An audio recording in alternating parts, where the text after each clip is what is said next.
मेरा मानना कुछ ऐसा है कि डायरेक्ट सेलिंग में किसी भी कंपनी का चुनाव करते समय एक बात को अगर आप ध्यान में रखेंगे तो आपके लिए काम करना आसान हो जाएगा। मैं अभी मेरी 10 मिनट पहले ही किसी लीडर से बात हो रही थी और वो बहुत दिनों से, मैं कई बार उसका जिक्र कर चुका हूँ मीटिंग में, वो हर रोज कुछ नए सवाल निकाल के लेके आता और 1 महीने तक मैंने उसको खूब समझाया। आईडी एक्टिव भी हो गई है, प्रोडक्ट उसके घर भी पहुंच गए हैं। और अभी 15 मिनट पहले उसको हम्बल रिक्वेस्ट करके हाथ जोड़ के मैंने ये बोल दिया है कि भाई आपने आईडी एक्टिवेशन करा लिया, प्रोडक्ट आपके घर आ गए, उनको इस्तेमाल मत कीजिएगा, उनको वापस कर दीजिए, कंपनी आपका पैसा वापस कर देगी। ये हम ही कर सकते हैं, कोई और नहीं कर सकता, क्योंकि उस आदमी के सवाल ही खत्म नहीं हो रहे हैं।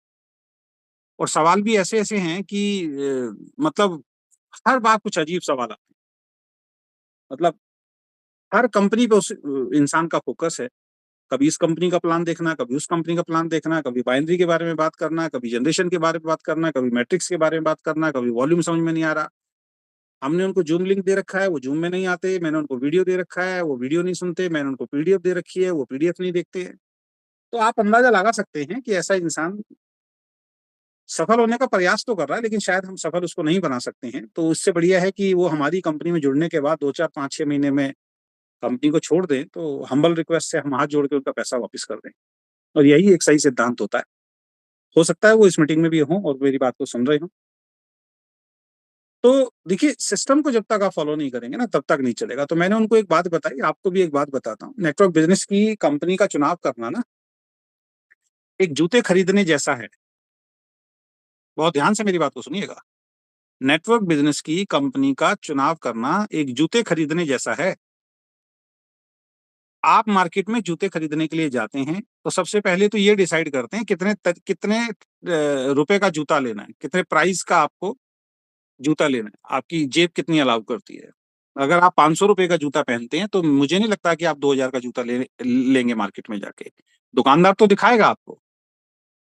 कई बार आप जब जूता खरीदने जाते हैं तो दुकानदार आपको बोलता है, वो महंगा जूता आपके सामने रखता है, आप उससे प्राइस पूछते हो कितने का, वो कहता है 1500 रुपए का है, लेकिन आप 500 का लेने के लिए गए हो, आप बोलते हो नहीं नहीं सर ये छोड़ो, 500 तक की रेंज में दिखाओ। तब वो आपको 500 तक की रेंज में दिखाता है। तो पहली चीज, जब जूता खरीदने जाते हैं ना, तो प्राइस चेक करते हैं हम, है ना, कि प्राइस कितने का होगा। अगर 500 रुपए जेब में है और आप 1500 रुपए वाला जूता लेने की कोशिश करेंगे ना, तो आप डिस्टर्ब रहेंगे सर, आपकी जेब डिस्टर्ब हो जाएगी।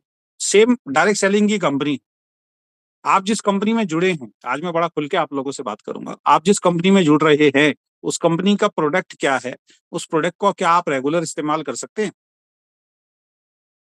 ये लोगों को 6 महीने बाद समझ में आता है। 6 महीने बाद बोलते हैं सर कंपनी का प्रोडक्ट महंगा था।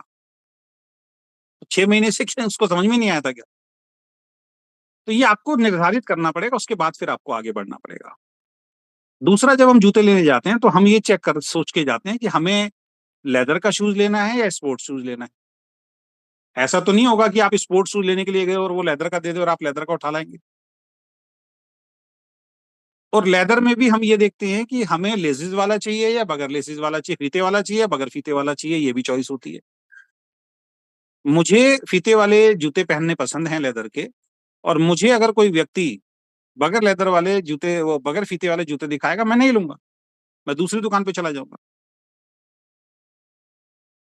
तो सेम नेटवर्क बिजनेस में है, सबसे पहला प्राइस, दूसरी दूसरी चीज जो आप और हम चेक करते हैं वो ये चेक करते हैं कि आपको कौन सा शूज लेना है। आपको लेदर का शूज लेना है, आपको स्पोर्ट्स शूज लेना है। और तीसरी चीज ये है कि अब आता है साइज, नंबर, कि कितने नंबर का जूता पहनना है, पहनते हैं आप। अब आपके पैर में आता है, अब मान लीजिए 8 नंबर जूता या 8 नंबर आता है मान लीजिए। अब दुकानदार कहता है जी ये 7 नंबर जूता लेके जाइए सर, मैं गारंटी बता रहा हूँ बिल्कुल बहुत बढ़िया है सर।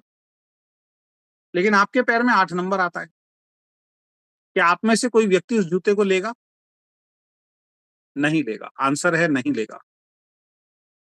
या फिर वो कहता है चलो एक काम करो, 8 नंबर नहीं देता हूं मैं आपको, 7 नहीं लेना चाहते तो मैं 9 दे देता हूं आपको। तो 9 नंबर आप लेंगे? आंसर है नहीं लेंगे।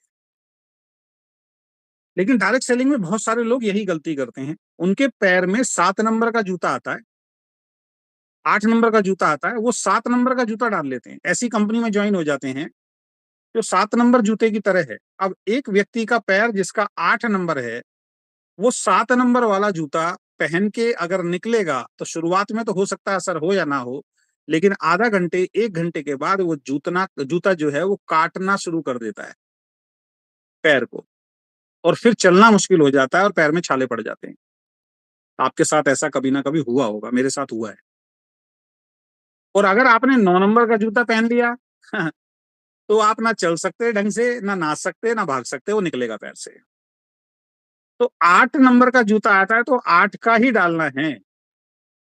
लेदर का लेने गए हो तो लेदर का ही चाहिए, और फीते वाला चाहिए तो फीते वाला ही चाहिए, और 500 रुपए का बजट का चाहिए तो 500 रुपए का। अगर ये सारी चीज मैच हो जाती है तब आपने सही खरीदारी की है। ऐसे ही अगर ये सारी चीजें आपकी किसी कंपनी में फिट बैठती हैं, तब समझिए कि आप एक सही कंपनी है, फिर इधर उधर देखने की जरूरत नहीं। फिर इधर उधर देखने की जरूरत नहीं होती है। तो नेटवर्क बिजनेस एक जूता खरीदने की तरह है। आपके पैर में जो फिट आ जाए, समझ लीजिए वो आपके हिसाब से जूता ठीक होता है। इसी तरीके से आपके माइंड में, आपकी कार्यशैली में जो कंपनी, जो प्लान, जो प्रोडक्ट फिट हो जाता है, वो आपके लिए सबसे बेस्ट है। इसके अलावा मैं कुछ नहीं समझा सकता हूँ। कंपनी का प्रोफाइल क्या है, कितने प्रोडक्ट कंपनी के पास हैं, कंपनी का प्लान क्या है, ये सब कुछ अगर आपके फिट हो गए ना, फिर आपके लिए वो कंपनी बढ़िया। आप देखिए बहुत सारे लोग गलत कंपनियों में काम करते हैं, उनके हिसाब से फिट है वो जूता। आप और हम कितना भी उनको समझाते रहे, कितना भी उनको बोलते रहे, वो नहीं मानेंगे। जिसको ऐसे प्लान पे काम करना है जो कंपनी 6 महीने बाद बंद हो जाएगी, उसको पता भी है, लेकिन वो कहता है कि मैं 6 महीने में पैसा कूट लूंगा, मुझे तो पैसे से मतलब है। तो उसके हिसाब से वो जूता ठीक है, आपके हिसाब से ठीक नहीं है, उसके हिसाब से ठीक है। एक आदमी मल्टीपल लेग पे काम करने के लिए तैयार है, वो कहता है जी मेरे हिसाब से ये जूता ठीक है। आप और हम 2 लेग जनरेशन प्लान पे काम कर रहे हैं, हम कहते हैं हमारे हिसाब से ये जूता ठीक है। तो सबसे पहले इस चीज का चुनाव करिए कि आपके लिए क्या ये कंपनी फिट बैठती है। क्योंकि 6 महीने बाद, 8 महीने बाद, 1 साल बाद आप जागेंगे तो उसका फिर कोई फायदा नहीं है, बहुत लेट हो जाएंगे, आप अपना टाइम खराब करेंगे। मैं हर बार इस चीज को समझाता हूँ। तो सिस्टम को बगैर फॉलो किए दोस्त आप नेटवर्क बिजनेस में सफल नहीं हो सकते, पहली बात तो ये समझ लीजिए।